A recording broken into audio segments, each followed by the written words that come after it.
Okay, let's dive into something a little less seen, maybe a little more felt. Mm, We're exploring the world of subtle energy, this vital life force, often called ki, right? exactly.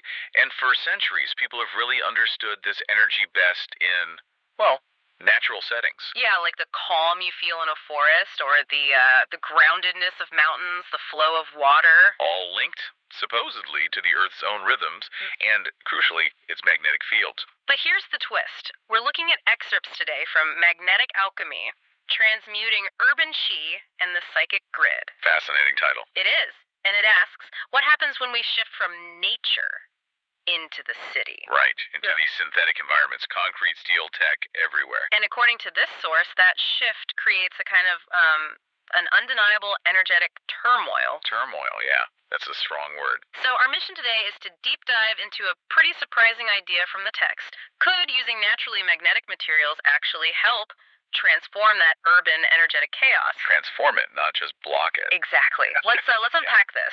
And what's really interesting here, I think, is how it challenges that older view. You know, the view that cities are just inherently bad for subtle energy. Right, just disruptive. Yeah, this looks at how energy moves within these modern spaces. Yeah.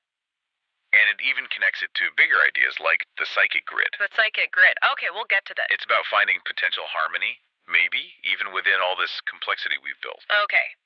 So, to really get the challenge, let's set a baseline first. How is chi normally perceived, like, in nature?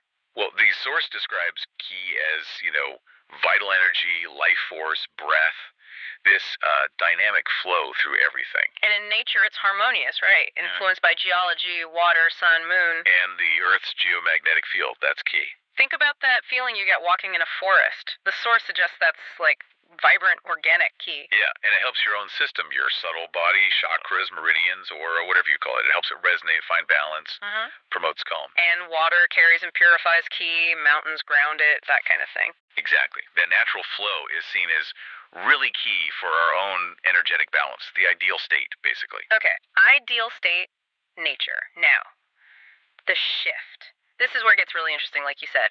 What happens in human-made spaces? Right. Skyscrapers, factories, our homes even. Well, think about the materials. Concrete, steel, glass, plastic. The source argues that even though they seem inert physically, They're not energetically inert. right, they have distinct energetic signatures. They can absorb energy, reflect it, maybe even distort the flow. So, like, a concrete building might feel denser, more insulating than, say, wood. That's the idea. Or metal frames creating, contained fields. And it's not just the materials, is it? The source also mentions the purpose of the space. Oh, absolutely. This raises a really important question, the human element. Think about the chi, the energy of a busy financial district. The source describes it as fast, intense. Yeah, ambition, stress. Totally different from, say, a quiet meditation space in the same city. That would feel serene, contemplative. So our collective intention shapes it too. So how did traditional views handle this? Just avoid cities. Often, yeah. Caution was the word. Yeah. Recommending avoidance or lots of energetic cleansing if you had to be in those environments. They were seen as places to manage, energetically speaking. Okay, so let's get to the heart of this urban turmoil. The source talks about a dual influence, right? A complex mix. Exactly. First, there's something called anthropogenic ki. Anthropogenic. Yep. Human generated. Precisely. It's described as the dense, cumulative, energetic imprint of us, our collective consciousness. So in cities, all those thoughts, emotions, intentions, activities, they all add up. Yeah, creating this intense, often chaotic, constantly shifting vibe, a collective energy soup, as the source puts it. Wow, and that connects to the psychic grid idea. Directly. The source frames the psychic grid as this sort of theoretical web linking us all, individually and collectively. What? While that collective energy can fuel creativity. It can also feel like stress, anxiety, stagnation, especially if you're sensitive. Exactly. It's fascinating, isn't it? The idea that our collective mind actively creates this distinct energetic layer in the city, sometimes overwhelming.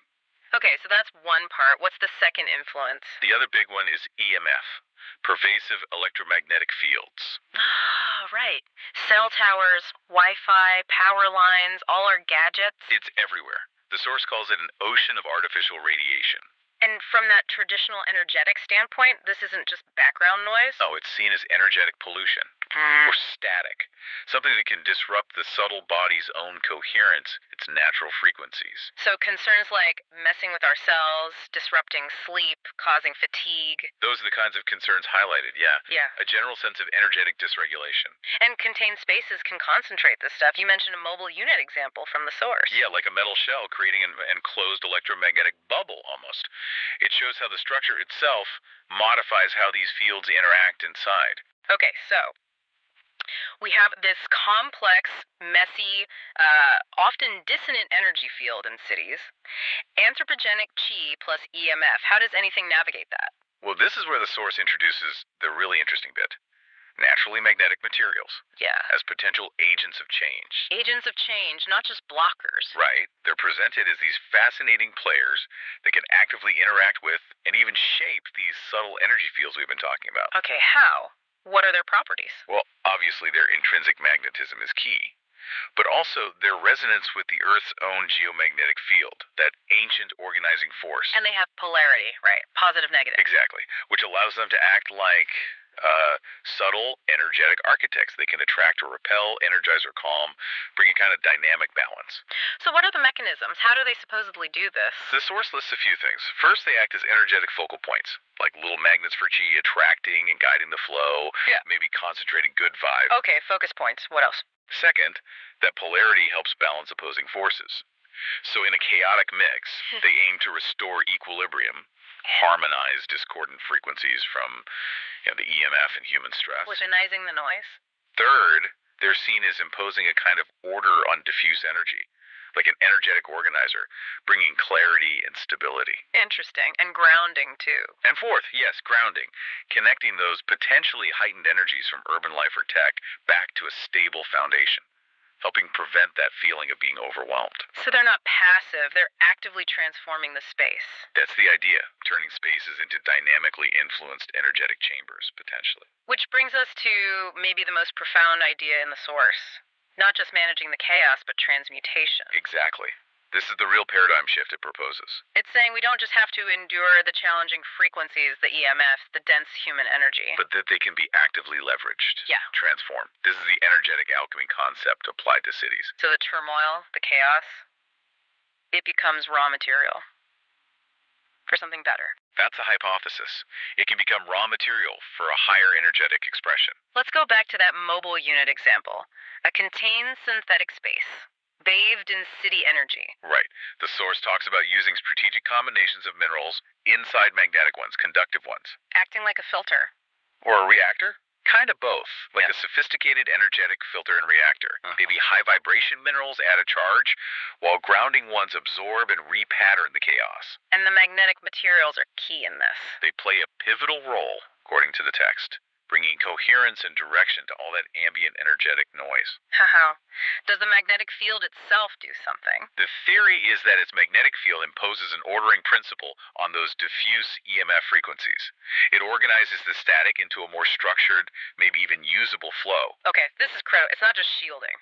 No, definitely not just passive shielding. It's presented as active engagement, absorption, processing, and then re-expressing the energy in a more harmonious form.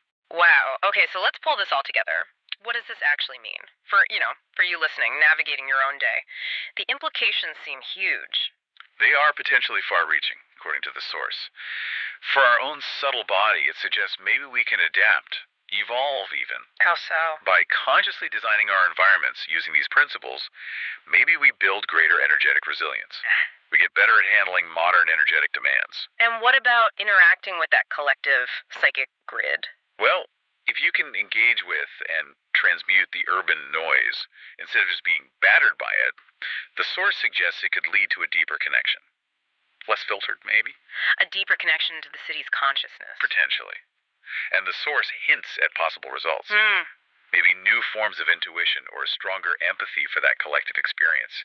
Even new ways to find creative inspiration from modern life's energy. So finding harmony within the complexity, learning to dance with the energies we've created. That's a great way to put it. dancing with it rather than just being overwhelmed. And it could impact our actual subtle body functions like chakras, energy flow. Yes, suggestions include enhanced energy circulation, maybe rejuvenating energy centers, clearing blockages, and supporting deeper states, better meditation, more vivid dreams, perhaps spiritual insights. And creativity, how does that link in? Well, the idea is a balanced, clear, energetic system is just a better conduit. So if magnetic materials help direct chi, They could channel it towards centers for innovation, communication, making ideas real. that's the link they draw, helping translate ideas into tangible form more easily. So, this whole perspective really reframes synthetic environments, not just obstacles. But potential energetic laboratories, Yeah. places for consciousness to actually evolve with technology. It highlights this ongoing dynamic dance between our inner energy and the outer forces we've built. Okay, so to recap this pretty fascinating deep dive, we started with chi in nature, flowing nicely. The baseline, Then the shift to cities, the energetic turmoil from human energy, anthropogenic chi, and all the the EMF. dual challenge. And then this surprising idea naturally magnetic materials not just interacting, but maybe facilitating transmutation of that chaos. Exactly, moving way beyond just interference or blocking. Proposing this active alchemical process. Where challenging energies are leveraged for potentially better subtle body function, resilience. And a different way to engage with that collective psychic grid, maybe even boosting creativity. It's really a call, isn't it, to consciously think about designing our energetic landscapes, blending ancient wisdom with, well, our modern reality. Leaving them together, yeah. So, thinking about all this, what does it mean for you, the listener? You're navigating your day in the city, surrounded by tech. If our collective thoughts, our tech, are creating this complex energy field, what might it mean to consciously participate in shaping it, even just on a personal level, using some of these ideas? Yeah, consider how your own interaction moment to moment with your environment, how that might already be part of this bigger dynamic energetic dance. Something to think about.